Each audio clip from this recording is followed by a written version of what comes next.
तो कैसे हैं? आई होप आपके जो है बोर्ड की एग्ज़ामिनेशन आने वाले हैं और आपकी प्रिपरेशन अच्छी चल रही होगी। हमने आप लोगों के डिमांड्स के अकॉर्डिंग जो है यूट्यूब पे यूपी बोर्ड के सिलेबस को जो है हमने सोचा कि अपडेट करते रहें और आपके लिए एक टॉपिक गतिमान आवेश तथा चुंबकीय क्षेत्र को हमने चूज़ किया हुआ है। ठीक है, जैसा कि इसी के लिए हमारे पास काफ़ी व्हाट्सएप आ रहे थे, कमेंट्स आ रहे थे कि कैसे इसका रिवीजन किया जाए। तो इसमें हमने जो है लास्ट वीडियो आपको दे रखी है। एक लास्ट वीडियो में हमने बायो सेवर्ट के नियम बताए हैं, किसी वृत्ताकार कुंडली के कारण चुंबकीय क्षेत्र को प्राप्त किया है, फिर उसके बाद परिमित लंबाई के धारावाही चालक तार के कारण चुंबकीय क्षेत्र की तीव्रता प्राप्त की थी। ठीक है, उसके थोड़ा सा रिवीजन में उसके फार्मूलाज लिख देते हैं। देखो ये टॉपिक्स थे हमारे बायो सेवर्ट के नियम में। हमने बताया था dB = μ0/4 pi I d l sine theta r²। Okay student, ये हम फार्मूला मिला था हमें। ओके, ये फार्मूला में देखो जिससे मिला था किसी बिंदु पर चुंबकीय क्षेत्र, उसमें प्रवाहित विद्युत धारा के अनुक्रमणानुपाती होती है, अवयव की लंबाई dl के अनुक्रमणानुपाती होती है तथा उस बिंदु से दूरी अवयव से बिंदु की दूरी के वर्ग के व्युत्क्रमानुपाती होती है तथा उसके बीच बने कोण की ज्या के अनुक्रमणानुपाती होती है। इससे हमें प्राप्त हुआ था। अच्छा, इसमें जो है μ0 क्या है? निर्वात की चुंबकशीलता है, जहाँ μ0/4 पाई की वैल्यू 10⁻⁷ N/N² होता है। एक चीज़ लास्ट वीडियो में हमने 10⁷ लिख दिया था वहाँ पे, फिर उसको मिटाया था, तो आप इसको समझ लेंगे यहीं से। ठीक है, जो भी प्रॉब्लम्स आती हैं उसको आप जो हमसे क्वेश्चन पुटअप करते रहिए, कमेंट्स डालते रहिए और हमसे जुड़े रहिए। ओके स्टूडेंट, नेक्स्ट हमने बताया था वृत्ताकार कुंडली के कारण वृत्ताकार कुंडली के केंद्र पर चुंबकीय क्षेत्र प्राप्त किया था। इसके लिए मिला था B = μ0 I/2a, ये फार्मूला मिला था। ये वृत्ताकार कुंडली है सपोज। ठीक है, इसमें कोई ऐसे विद्युत धारा का प्रवाह हो रहा है, ये विद्युत धारा का प्रवाह ऐसे कर रहा है, विद्युत धारा का प्रवाह। इसके लिए हमने फार्मूला बताया था, केंद्र पे चुंबकीय क्षेत्र का मान यही होगा। ठीक है स्टूडेंट। अच्छा, इसके लिए एक और नियम हमने बताया था कि कैसे हम इसके चुंबकीय क्षेत्र की दिशा को प्राप्त करेंगे। इसके लिए क्या किया था कि अब हमने जो है राइट हैंड हथेली का नियम बताया था। जिस बिंदु पे चुंबकीय क्षेत्र का मान ज्ञात करना है उसकी तरफ हमारे हथेली की उंगलियां होंगी तथा अंगूठा धारा की दिशा में होगा तो हथेली के लंबवत चुंबकीय क्षेत्र की दिशा होगी। जैसा कि इसकी दिशा में जो है चुंबकीय क्षेत्र की दिशा ये बिंदु से दर्शाया गया, मतलब बाहर की ओर है। ठीक है, इसके बाद परिमित लंबाई के चालक तार के कारण चुंबकीय क्षेत्र को हमने प्राप्त किया था। परिमित लंबाई की चालक तार के कारण निकाला था चुंबकीय क्षेत्र, जहाँ पे मिला था चुंबकीय क्षेत्र B = μ0/2 पाई I/a मिला था। ब्रैकेट में था sin φ1 + sin φ2। समझ में आ रहा है? ये बहुत इंपॉर्टेंट टॉपिक है, इस पे न्यूमेरिकल्स अक्सर पूछ लिए जाते हैं एग्जाम में। ठीक है, और साथ में ये टॉपिक का डिस्क्रिप्शन भी आ जाता है, इसकी व्याख्या के बारे में भी आता है। ठीक है, सपोज ये कोई पॉइंट, यही हमने फिगर बनाया था चित्र। सपोज XY कोई चालक तार है जिसमें विद्युत धारा ऊपर की ओर इस तरीके से बह रही है कि किसी बिंदु P पर चुंबकीय क्षेत्र का मान ज्ञात करना है, जिससे यहाँ पे लंब डाला गया है, 8 दूरी पे है। तो इस जगह पे हमने अवयव लो के इस तरीके से फार्मूला आपको डिस्क्राइब किया था, बताया था हमने। ठीक है, ये पूरी तार की लंबाई ये φ1 हो गया, ये आपका φ1 मान लिया था हमने, और यहाँ पे -φ2 हो गया था। तो इस तरीके से प्राप्त किया था। इस सूत्र को हम करेंगे, इसकी स्थितियों के बारे में भी समझा चुके हैं। तो हमारा नया टॉपिक है धारावाही वृत्तीय कुंडली की अक्ष के अनुदिश चुंबकीय क्षेत्र। तो धारावाही वृत्तीय कुंडली की बात करते हैं तो देखो ये है हमारा धारावाही वृत्तीय कुंडली है। ठीक है, इसके अक्ष की बात करते हैं। धारावाही वृत्तीय कुंडली का अक्ष कैसा होगा? जैसे ये आपको दिया हुआ, जैसे ये है, इसको ऐसे रखेंगे आप, ऐसे कुंडली को भी स्टैंड किया गया होगा, खड़ा किया गया होगा। इसके अक्ष के अनुदिश, अर्थात इसका अक्ष इधर की तरफ आएगा, केंद्र से इस दिशा में। ठीक है, तो ये हमारा अक्ष हो गया। ये केंद्र से इस दिशा में कोई बिंदु P है r दूरी पर, जिस पे हमें चुंबकीय क्षेत्र का मान ज्ञात करना है, या इसको हम x दूरी कंसीडर कर लेते हैं, जैसे कि आपको बताया गया होगा बुक्स वगैरह के हिसाब से। देखो यहाँ पे ये मान लो अवयव कोई dl है, AB अवयव है जिसको हम dl लंबाई मान लेते हैं। ये कहाँ पे? इस बिंदु तक की दूरी को इसको हमने r मान लिया है तथा इस वृत्ताकार कुंडली की त्रिज्या a है। आई बात समझ में? ये जो स्पर्श करती हुई रेखा जा रही है, स्पर्श रेखा कहेंगे, बहुत छोटा सा अवयव है तो स्पर्श रेखा होगा, और ये केंद्र से 90 अंश का कोण बनाता है, अर्थात ये जो है हमारे 90 अंश के कोण पे होगा।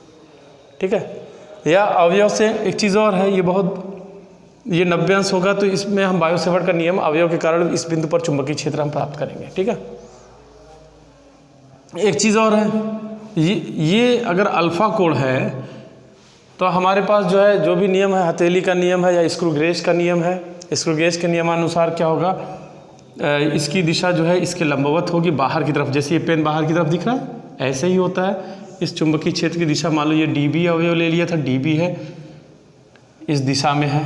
ठीक है, तो ये जो है क्षैतिज से अल्फा कोण ये बना है तो ये अल्फा कोण होगा, यही dB अवयव, ये बाहर की तरफ है, 3D पेपर पे ही बन पाएगा, इस पे पेपर पे हम बना रहे हैं तो ऐसे ही आपको दिखाइए बाहर की तरफ है dB। ठीक है, इसके कारण यानी अवयव dl के कारण किसी बिंदु पर चुंबकीय क्षेत्र हम निकाल लें तो यहाँ पे लिख देते हैं अवयव AB जिसका मान क्या है dl के कारण बिंदु P पर चुंबकीय क्षेत्र। चुंबकीय क्षेत्र देखो, बिंदु P पर चुंबकीय क्षेत्र किसका नियम लगेगा, बायो सेवर्ट के नियमानुसार।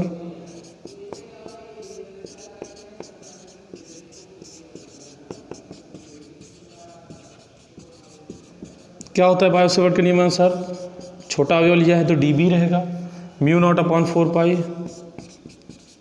I dl साइन थीटा बटे r स्क्वायर। ठीक है, बटे r स्क्वायर ले लेते हैं, तो ये दूरी r है। एक चीज़ समझ लीजिए आप लोग, इसमें जो है विद्युत धारा की दिशा सपोज इस दिशा में, मान लीजिए इस दिशा में है। ठीक है, ये दिशा विद्युत धारा की है I, तो इस तरीके से होगा, विद्युत धारा प्रवाहित होगा तभी तो चुंबकीय क्षेत्र मिलना है हमें। समझ में आ रहा है आपको, ये हो गया। ये थीटा कितना कोण बना रहा है, मान लीजिए ये बिंदु P से ये अवयव dl जो है 90 अंश का कोण बनाता है, ये मानना कि क्या जाएगा, ये बनाएगा ही। ठीक है, ठीक है, तो इसको हम लिख सकते हैं μ0/4 पाई I dl साइन 90 अंश बटे r स्क्वायर लिखेंगे। ठीक है, इसको लिख दो dB = μ0/4 pi I dl upon r square sine 90 अंश का मान 1 होता है, समीकरण 1 बना लीजिए। इसको इतना नोट डाउन करते जाइए। ठीक है, हम ये रिवीजन के पार्ट को हटाते हैं इस इधर से। अब इधर देखो, आप लोग समझते जाएंगे। अगर कोई प्रॉब्लम आती है कहीं पे टॉपिक में तो आप हमें कमेंट करके हमसे पूछें, हमारे व्हाट्सएप नंबर पे आप व्हाट्सएप भी कर सकते हैं। ठीक है, और हमसे जुड़े रहिए, इस तरीके से अपने धीरे धीरे रिवीजन को कंप्लीट करिए। अभी आपके एग्जामिनेशन जल्दी ही आने वाले हैं। ठीक है, बहुत इंपॉर्टेंट टॉपिक है ये सब, 1-2 यूनिट्स आप हमसे कंप्लीट करा लीजिए जल्दी जल्दी। ठीक है, देखो dB = क्या हो जाएगा, ये मिल गया हमें, समझ में आ रहा है। अब इसके सिमिलरली यहाँ पे उसी तरीके से एक अवयव ले लेते हैं A' B' के कारण।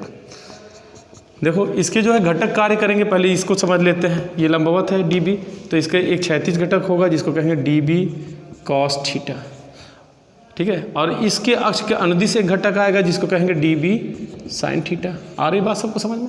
अब इस अवयव के कारण इस बिंदु पे चुंबकीय क्षेत्र, वही बात है, स्पर्श होगा यही चीज़, तो ये भी समान कोण बनाएगा, अल्फा ही कोण बनाएगा, बिल्कुल इसके विपरीत दिशा में है।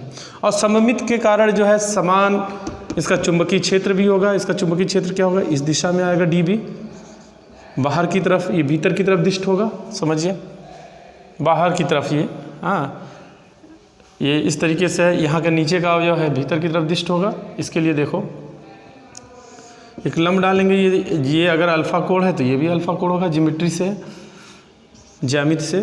dB cos अल्फ़ा ये होगा, ये अल्फ़ा चल रहा है तो यहाँ पे अल्फ़ा लिखते हैं, cos अल्फ़ा, और यहाँ पे क्या होगा dB साइन अल्फ़ा। अब समझ में आ रहा होगा सबको। देखिए इसके ये वाले लंबवत जो घटक है dB cos alpha, dB cos alpha, ये समान और विपरीत घटक है परस्पर, तो ये निरस्त हो जाएंगे। समझ में आ रहा है कि नहीं, ये आपस में निरस्त हो जाएंगे। तो चुंबकीय क्षेत्र की, प्रभावी चुंबकीय क्षेत्र किसके कारण मिलेगा, dB साइन अल्फ़ा वाले घटक के कारण। ठीक है, तो प्रभावी चुंबकीय क्षेत्र हमें जो प्राप्त होगा, अतः अक्ष के अनुदिश, ये समझ में आ रहा है ना, इस कंटेंट को आप लिख लेंगे, अक्ष के अनुदिश प्रभावी चुंबकीय क्षेत्र क्या हो जाएगा, B is equal to integration कर देंगे, मतलब समाकलन करेंगे dB का, समाकलन कर देते हैं dB, ठीक है। dB किसका, dB साइन अल्फा का, dB साइन अल्फा का समाकलन कर देंगे। इतनी बात आप सबको समझ में आ रही होगी। वो निरस्त कैसे हो गए घटक, ये तो समझ में आ रहा है, इसको लिखना पड़ेगा, क्योंकि dB का अल्फा घटक अवयव AB के कारण जो लंबवत घटक है dB cos थीटा तथा अवयव A डैश B डैश का लंबवत घटक dB sin थीटा परस्पर समान एवं विपरीत होने के कारण आपस में निरस्त हो जाएंगे तथा प्रभावी घटक dB sin अल्फा होगा, जिसके कारण अक्ष के अनुदिश चुंबकीय क्षेत्र B is equal to integration of dB sin alpha प्राप्त हो जाएगा, ठीक है। अब dB की वैल्यू यहाँ पे समीकरण 1 से हम रख देते हैं। यहाँ पे dB की वैल्यू समीकरण 1 से रखोगे तो आपको मिलेगा समाकलन म्यू नॉट अपॉन 4 पाई क्या है, आइडियल अपॉन आर स्क्वायर। एक चीज़ और है, साइन अल्फ़ा की वैल्यू हम निकाल लेते हैं। कौन सा त्रिभुज होगा अल्फ़ा के लिए, यही त्रिभुज ले लेते हैं। ये हमारा त्रिभुज मान लो ये P है, O है और यहाँ पे सपोज M हो जाता है, त्रिभुज POM में, और यहाँ पे साइन अल्फ़ा बचा हुआ, इसको भी लिख लेते हैं, ठीक है। त्रिभुज इसको लिख देंगे समीकरण 1 से, त्रिभुज POM में देखो ये 90 अंश का कोण है। यहाँ पे हमें क्या है, आधार ये कर्ण मालूम है, कर्ण को देखो साइन अल्फा को कर्ण के रूप में लिख दें हम, क्योंकि यहाँ पे कर्ण का आर का पद है तो आर के पदों में लिख देते हैं। Sine alpha is equal to क्या होगा, लंब बटे कर्ण, sine alpha is equal to लंब बटे कर्ण, लंब हमारा ए है, ए बटे आर। आई बात समझ में, तो इसकी जगह पे ये लिख सकते हो, अतः चुंबकीय क्षेत्र B is equal to mu naught upon 4 pi I DL upon r square into A upon r. ये बात सबको समझ में आ गई। अतः B इज इक्वल टू देखो DL को रोक लो, बाकी इसको इस साइड में कर देते हैं बाहर, म्यू नॉट अपॉन 4 पाई नियतांक होगा I into A upon r cube, ठीक है, समाकलन DL चलेगा यहाँ पे। आई बात सबको समझ में। अच्छा देखो ये समाकलन DL की बात करता है, तो ये DL अवयव कहाँ पे, परिधि पे है, इस वृत्ताकार कुंडली के, वृत्तीय कुंडली के, ठीक है। तो इसका जो है पूरी परिधि होगा, समाकलन करेंगे, चूंकि समाकलन DL इज इक्वल टू क्या हो जाएगा, पूरी परिधि के बराबर हो जाएगा। परिधि क्या होता है, 2 पाई A होगा। तथा इस R पे आ जाते हैं, हमने तो ये अक्ष के अनुदिश निकालना है चुंबकीय क्षेत्र का मान, तो यक्ष के अनुदिश निकालेंगे हम, तो यक्ष के रूप में लिखेंगे R को।